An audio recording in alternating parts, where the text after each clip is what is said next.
ভূত আসলে সবাই ভয় পায়, আমরা সবাই ভয় পাই, কিন্তু আমি ভূতের সম্মুখীন আসলেই হয়েছে।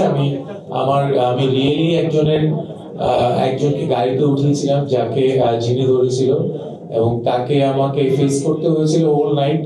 তাকে তার বাসায় দেওয়ার পরে হোল নাইট আমি ভুলে গেছিলাম আমার রাস্তাটা কোন দিকে। আমি রাস্তায় চিপা চাপা দিয়ে ঘুরতেছিলাম, আমার জিপটা ঘোরাতেও পারছিলাম না কোনো জায়গা থেকে। দেন ওইখানে তাকে বাঁচানোর মাঝখান দিয়ে আমি ভোরে এসে বাসায় পৌঁছেছি।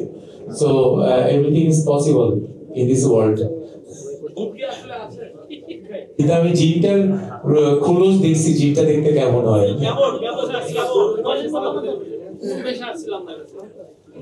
বেশটা নরমাল ছিল, কিন্তু তার যখন আপনি জিন ধরার পরে যে ফেসটা, সেটা এক নরমাল, লাইক ডেঞ্জার জোনের মতো। ওই সিনটা ছিল হচ্ছে আমাদের এন্ড ক্লাইম্যাক্সে।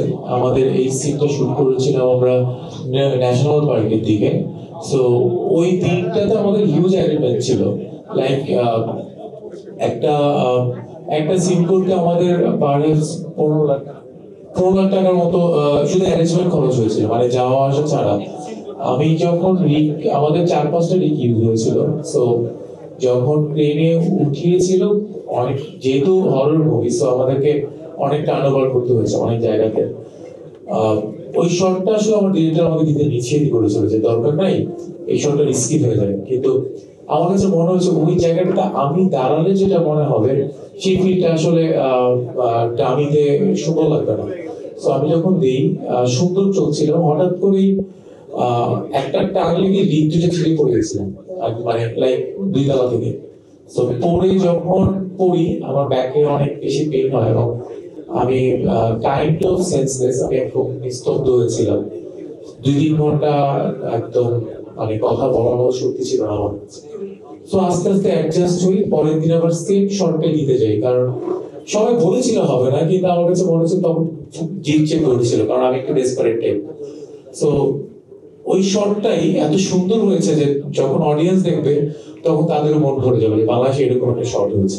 প্রথম কোশ্চেন হচ্ছে আগের সিনেমা। যদি আপনি আগের সিনেমা বলতে চান, একটু আগে আমার আর্টিস্ট সীমান্ত বললো যে আগের সিনেমা মনে হবে না, মনেই হবে যে এটা 24-25 সিনেমা।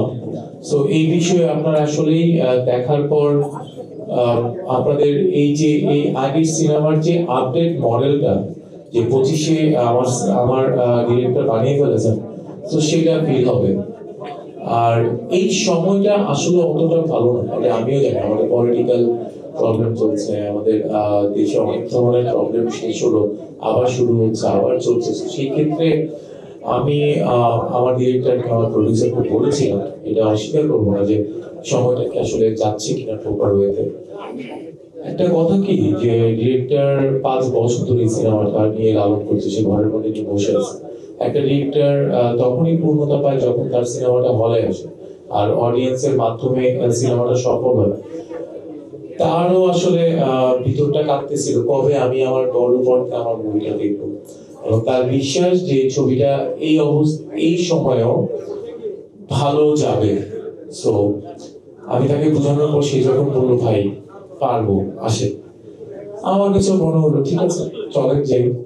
অডিয়েন্স যদি দেখে ভালো বলে, এটাই তো আমাদের পূর্ণতা। আমি আসলে ঘোষণার হিরো না, আমি আসলে সিনেমা রিলিজ করার হিরো। যেই সিনেমাটাই আমি ঘোষণা দিব, সেই সিনেমাটা শেষ হবে এবং ছবি রিলিজ হবে।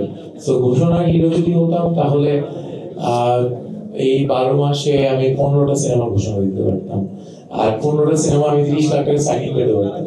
তো আমি করিনি, এবং আমার কাছে যে ছবি স্ক্রিপ্ট আসছে, ওই ছবি আমার পছন্দ হচ্ছে না, ব্যাটে বলেও ম্যাচ করছে না, তাই আসলে আমি ছবিটি করছি না। বাট আমি সিনেমা ছেড়ে দিই, এটা আসলে ইম্পসিবল। সিনেমা একবার যারা করে তারা কখনো ছাড়তে পারে না। মানে এটা হচ্ছে রক্তের মধ্যে মিশে যায়, কারণ হচ্ছে সিনেমাটা ফেম, যদি ফেমকে আসলে যারা অর্জন করে, যাদের সিনেমা দেখে, যাদেরকে মানুষ ভালোবাসে, তারা আসলে সিনেমা মানে ওই কাজটা ছাড়তে পারে না। সো আমিও ছাড়তে পারবো না। আমি আমার বেসটা ঠিক রাখার চেষ্টা করছি। আমি একটা ভালো কাজ দিয়ে নতুন বছরে পদার্পণ করতেছি।